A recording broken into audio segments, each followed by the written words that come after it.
We received our first big content drop in NHL 24, and with it came a lot of changes to Rivals rewards, as well as different sets. Let's go through it all. All right, so for the week, it does look like we are getting rotating Rivals modes. Last week was Rivals Classic. This is Rivals Burst, so it is a faster Rivals game. Everything's normal. It's just less time per period. I personally like that because you can crank out more games. I know some people don't, but again, as long as, it's roughly the same, at least we're playing 5-on-5, I don't mind that. Big issue and big change so far is the fact that Rivals rewards have significantly changed, meaning that I am in Div 2. This is for Ultimate. Again, I will show you, I'll walk you through here. Here is the issue. With the new change to getting collectibles now in every single mode and in the rewards, so as you can see down in the bottom here, Rivals will get you gold collectibles, or Rivals collectibles want. And what you're allowed to do with those, you get to basically choose what rewards you want with those collectibles. That said, they drastically reduced the rewards you would have gotten. Now, in past years, you would get an Ultimate Pack and Elite Packs for getting in Ultimate for Division 2, and now that's no longer the case. We're actually getting worse rewards, and that includes the rewards that you could choose with the gold collectibles. Obviously, this is a pretty rough change. I think that the concept is pretty good, customizable rewards, choosing what we want. However, you have to at least make it the same value that we had going into this, because if not, this is just worse. There's no way other to look at that. So let's go take a look at what you can do with the gold collectible. Now, I do also want to mention, if you are new to the game, Rivals rewards come out at 5 p.m. the following day. So Rivals resets on Tuesdays at 5 p.m. Eastern Time. You will receive your Rivals rewards from the prior week at 5 p.m. Eastern Time on Wednesday. So if you go over to the mode set, you will go over to Rivals sets, and this is where you can cash in your gold collectibles. So if you were to get Ultimate in Division 2, for example, you would get 12 gold collectibles, meaning that you can make a Jumbo Premium Pack as well as a Diamond collectible. I'll show you what Diamond collectibles can do in just a second. So there are some options here of what you can do. However, if you made the Diamond collectibles, which looks like it's the best value, you could make 3 of them,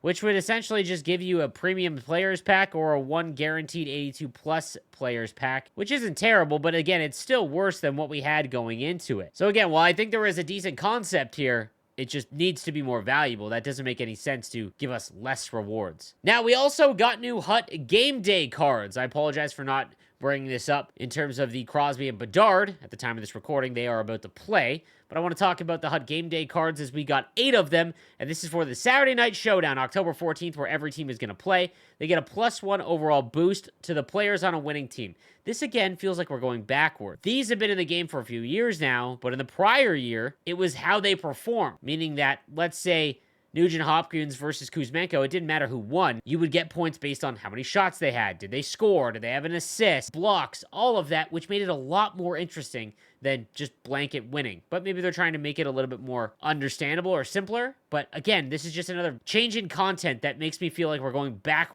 instead of innovating. Let's take a look at that new content. These are all game day cards. They will receive a +1 boost if that team does win. Now, keep in mind, these are already +1 to these cards' base cards, meaning that John Klingberg's base card is an 80 overall. These cards have all been upgraded by +1, including their speed. So if they go up and they win, they're not going to go up in speed as well again. Every other stat will. Again, for anyone new to Hockey Ultimate Team, speed goes up by 0.5 when they do upgrades of 1 overall. Every other stat goes up +1. So this card will have 87 speed, 87 acceleration. He's a 6'3", 190 defenseman. John Klingberg cards are always some of the best at launch because when it comes to base cards, he's one of the best skaters. Now, his body checking 77, but he is 6'3", so he should still be able to hit pretty well. Defensive awareness at 80 is pretty rough, as he's going to have a hard time intercepting passes. I do like offensive defensemen. You're going to need some other defensemen, obviously, that are offensive defensemen to get it activated, however, and a lot of the best ones are two-ways, so that might be a little tough. However, I do think this is a pretty good card if you are just starting out like we all are. Maybe you're free to play, or you're a Leafs fan.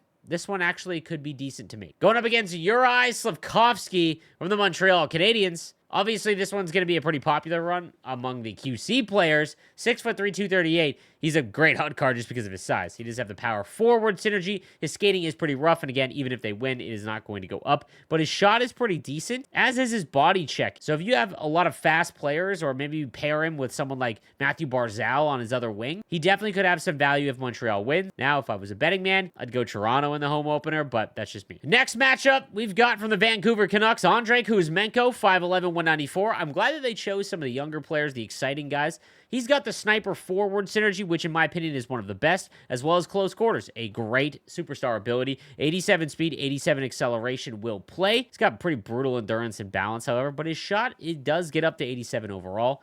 And if he does win, it'd be really close to 90. However, that endurance and balance is awfully tough. Like, he's going to get knocked off the puck very easily. However, if you are a Canucks fan, this could be a half-decent card. Ryan Nugent-Hopkins will be his opponent. From the Edmonton Oilers, he's got the two-way forward synergy and third eye, which is pretty useless. However, he does have, again, 87 skating, acceleration, and agility, and decent defensive awareness. Does get up to 81 faceoffs if you get two-way forward activated. Kind of ho-hum here, but I know a lot of people do like Ryan Nugent-Hopkins. This one is kind of interesting to me. Jacob Markstrom. So if you've been watching my videos or my streams, the base Jacob Markstrom has been absolutely electric for me. A great goaltender early on.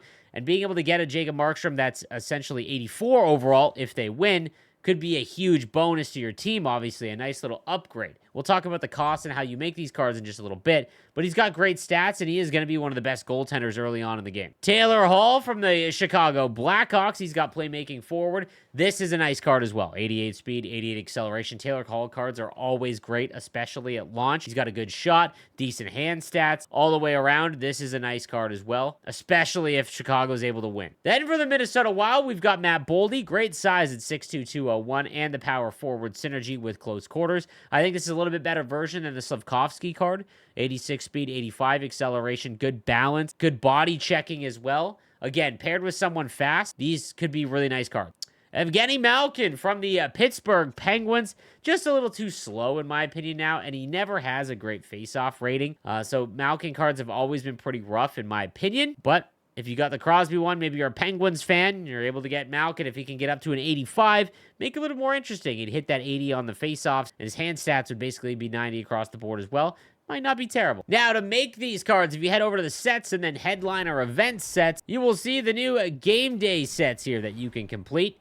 And again, you'll see the various costs. They will require Hut 24 collectibles. Again, just there's so many different types of collectibles, which is extremely frustrating. Now, it will cost you the best value so far right now currently is the 82 overall and above trade-in set. You can trade in 3 of these and get a Hut 24 collect. Now, you can get these 82s for about 1,800 coins if you wait long enough, which would make it cost you 5,400 to make one of these Hut 24 collectibles. Also of note, you can use your headliners collectibles. So if you've got a bunch of them from completing the objectives and you don't have any interest in making Brooks Orpik or Hemsky, you definitely want to cash them in here for a Hut 24 collectible. Now, the various costs. Jacob Markstrom will require 7, which works out to about 38,000 coins. Well, I think an 84 overall Markstrom, if they win, is going to be fantastic. I don't know if I'd spend 38,000 coins, especially at launch, because coins are still at a premium. Evgeny Malkin would run you about 65,000 coins. No way I see that as worth it, even if he was to hit 85 overall. John Klingberg is interesting simply because this would cost you 5,400. I know he's only 81 overall, but if they win, which they have a good shot to, and he jumps up to an 82,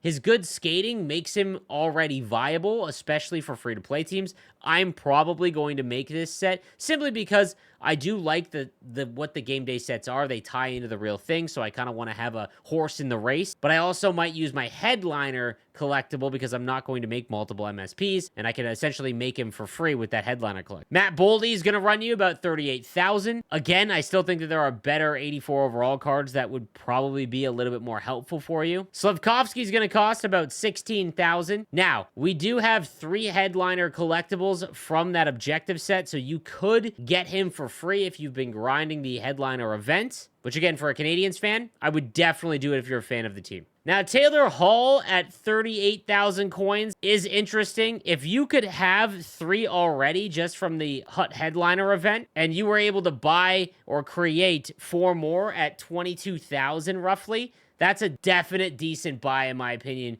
especially if Chicago wins. It's still a bit of a stretch because I think they need to win to make it decent value, but that's how I would do it. Kuzmenko, again, much like Slavkovsky, will run you about 16,200, or you can get it for free with the headliner objectives. And lastly, you've got Ryan Nugent-Hopkins at 37,800. Again, that one I don't think is a good value. Now, we also got new transaction cards that are upgrade based on the big extensions to some of the biggest players. We've got the 85 Rasmus Dahlin, 84 Connor Hellebuck, the 84 Mark Scheifele, and the 81 Ryan Hartman. Starting off with Ryan Hartman, 6 foot 197 with the two-way forward synergy, 85 speed, 85 acceleration, 82 agility. Really nothing special about this card at all, except for his body checking being 82. For only 81 overall, that's not terrible, but the only way I'm going after this card is if I'm a Minnesota Wild fan. In one of the most surprising signings that we've seen in the last 5 years, the Jets locked up Scheifele and Hellebuck, which I think was big for them because I don't know how many people would actually sign with them if they were to go full rebuild, so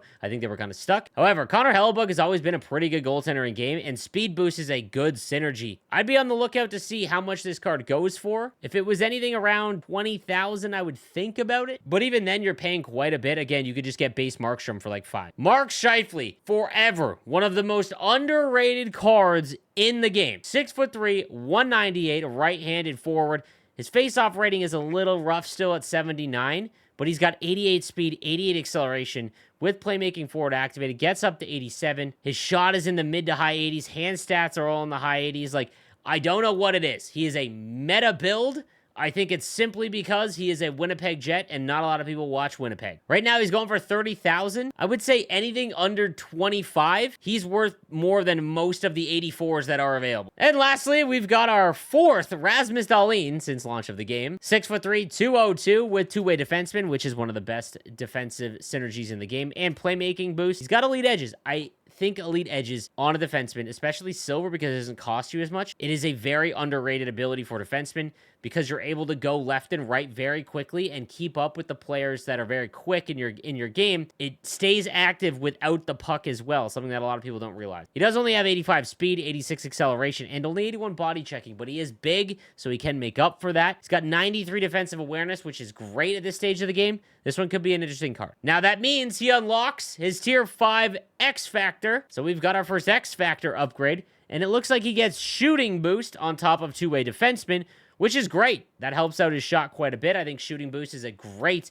synergy for any card because it is one of the best boosts in the game. All in all, if you got Rasmus Dahlin's X Factor or you're a Buffalo Sabre fan, this is a solid sign early on. We also got new HUT moments. So we'll take a look at the headliners. I'm not sure when they added this. I believe it was today, but they actually added a moment for all of the headliner event cards. So Ovechkin got one, as well as Mark Giordano and UC Saros. So that's really cool. I hate the fact that they didn't write a little blurb about what the moment actually was. They just put the date, and the rewards aren't anything crazy. You just get 2 gold players pack, a gold player, 500 coins, but it's not going to take you very long. And if you're free to play, anytime that you could just get free cards is a plus because you could turn them into your team builder sets or work towards, your icon trade-in set, things like that. So make sure you take a look and you take advantage of these. We also got new historic moments, where again, they don't explain what the moment actually is, but we've got grounding the Jets. It gives you a live moment collectible, a goal, 1 gold player, and 500 coins. Now the live moment collectibles, guys, again, those are the new mode sets